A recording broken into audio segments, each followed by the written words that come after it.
4-6-8 breathing. I often like to do this breathing technique before eating a meal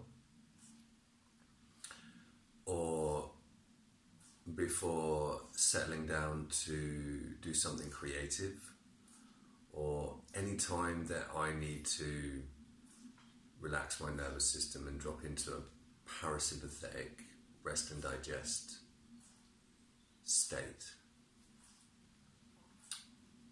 and a healing state. This breathing technique helps to downregulate the nervous system and create an environment for healing and create an environment for calm presence. It's called 4-6-8 breathing. You can play around with the numbers, don't be so rigid, but as a principle and as a starting point, we would start off with a 4-6-8 pattern. What does that mean? Well, 4 seconds in, so 6-second hold, and 8 seconds exhale.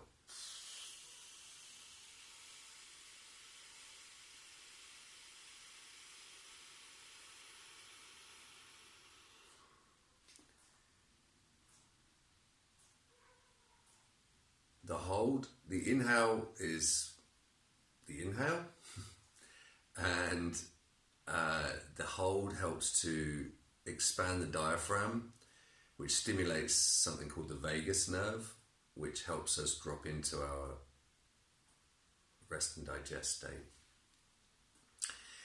The exhale helps to, when we begin to lengthen our exhales, whether just in this breathing practice or in our movement practice, we also begin to relax the nervous system. If we can slow our exhale down, this is a really powerful way of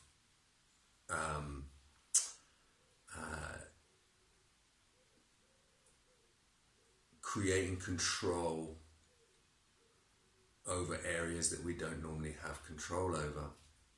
If we're just dumping our air out, we're likely using accessory breathing mechanics. By slowing that exhale down, we begin to gain control over the autonomic nervous system. We begin to be able to build an eccentric control over our breathing mechanics, and we begin to use less and less accessory breathing mechanics, breathing muscles, and more of our diaphragm and this expansive diaphragmatic breathing. And by controlling that exhale, we begin to tonify the nervous system, and we begin to notice it has a carryover to our everyday life, that we notice when we're dumping air, whether we're scrolling through Facebook and we're shallow breathing because of all the stimulation we're getting from how we want to be seen in the world, or how we see other people in the world, and all of our judgments, and we begin to teach the nervous system what it's like to breathe when we're in a parasympathetic state, and it begins to show us when we're out of that state and the effects that when we're out of that state is having on us. Not to make a sympathetic or fight-flight state wrong. It has its purpose, it has its place, but to notice when we're in it and when we're not, and whether we want to be in that state or not, and allowing us to really experience that we have a choice over which side of the nervous system we're in, much of the time. And we have a choice in what activities we want to engage in and whether those activities serve our overall health and our overall stress load on the body. So practicing this breathing is super cool. I love to practice it before meals. That's my time when I'm very excited about eating. I've just been cooking and I just want to get the food in me. If I can really down-regulate my nervous system, I'm much more likely to be much more present with that food. And therefore, not just for the sake of being present with that food, but, really to acknowledge it and to acknowledge where it's come from and that it sustains me. And in that parasympathetic state, I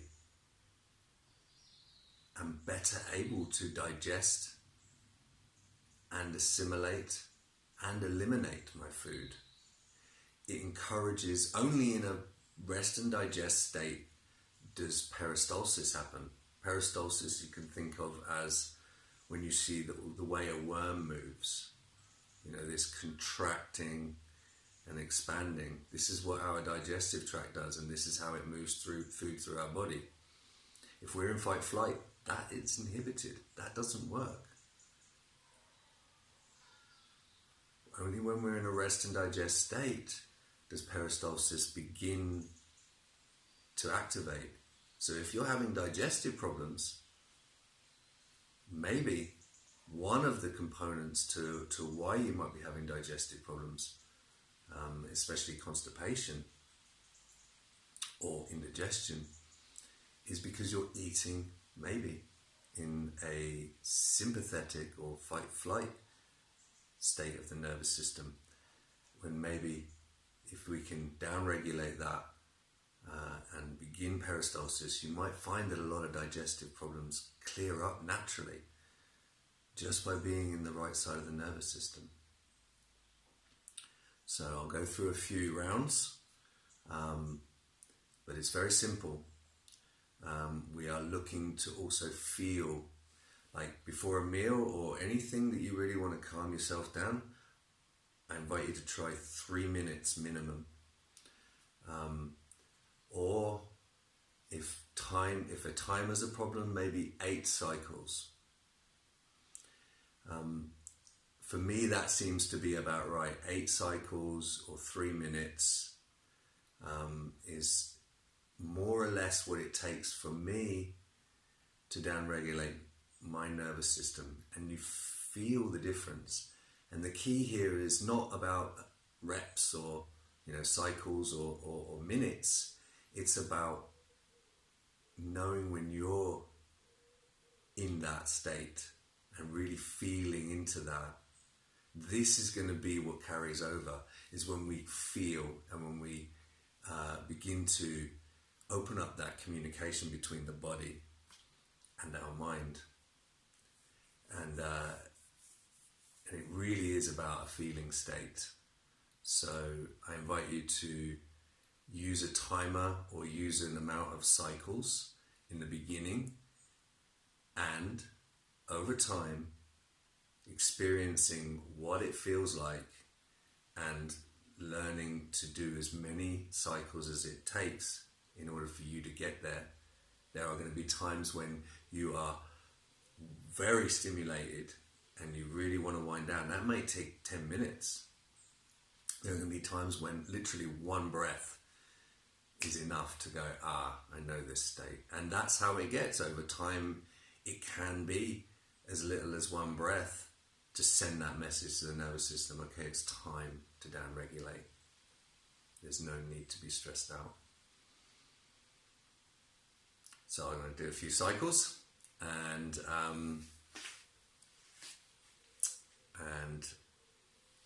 I'll count in the beginning, and then I'll drop the counting and just do the breathing. So 4 seconds in.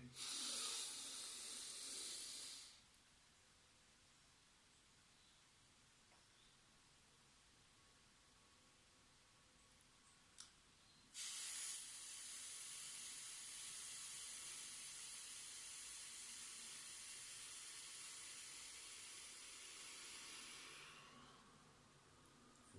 seconds in. 6-second hold. Really feel that diaphragm. And then slowly exhale through pursed lips.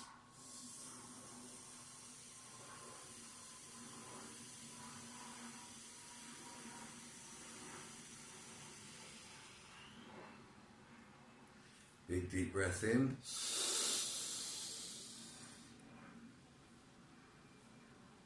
Hold the breath at the top. Really expand in 360 degrees. It really starts in the belly and then expands into the diaphragm and the rib cage and really opens you up in 360 degrees, front and back, side to side. And then slowly, what we call an eccentric controlled breath. 8 seconds out.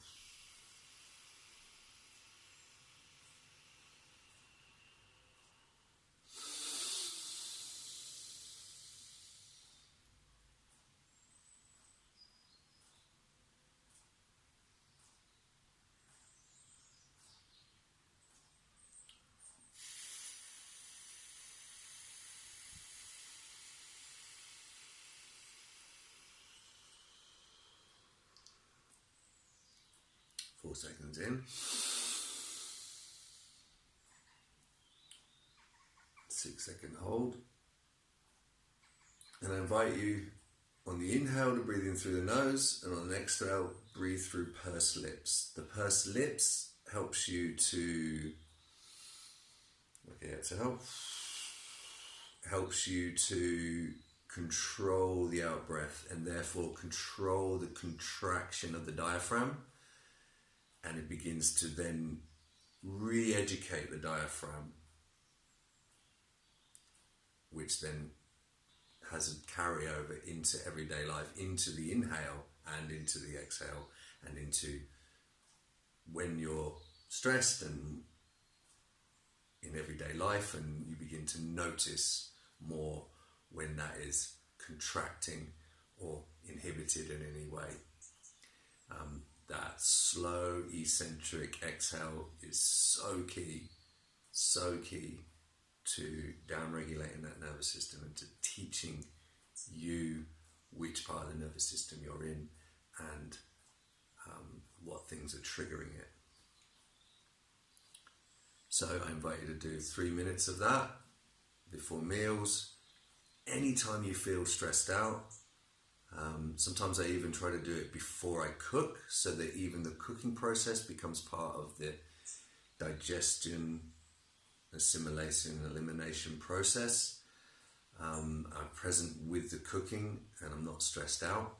Therefore, I don't enter the eating phase as stimulated.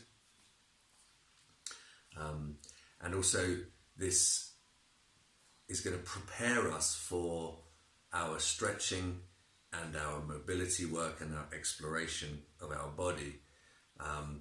This idea of 360 breathing with an eccentrically slowed down, controlled out breath, super key to integrating different parts of the body and waking up our body's intelligence and our body's innate ability to heal itself.